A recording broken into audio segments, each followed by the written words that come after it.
popri tých kapelách, že chodia kamoši na skúšky a my sme boli taká banda, že sa stretávali vo Funuse a v Účku starom.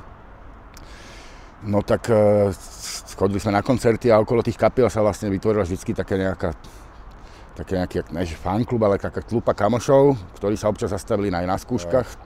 V tom čase vlastne, keď sme my začali hrať, tak si pamätám, že tam hrali tí kamoši v tej garáži. Na konci boli nejakí metalisti, ktorých sa potom teda vysvetlo, že to sú Testimony a Clandestine.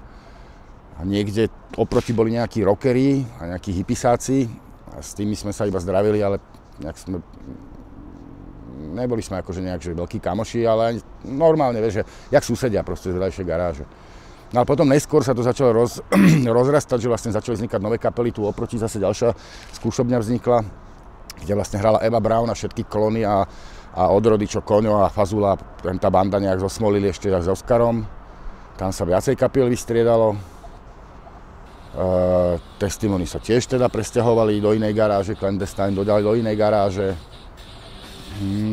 No a vlastne do každej garáže, čo si pamätám, tak pribudla ďalšie 1-2 kapely. Väčšinou sme sa zdieľali tie garáže a bola tu taká akože garážová komunita, ale nebolo to jednoliaté. Ľudia okolo Clandestine a Testimony vedia spýtať.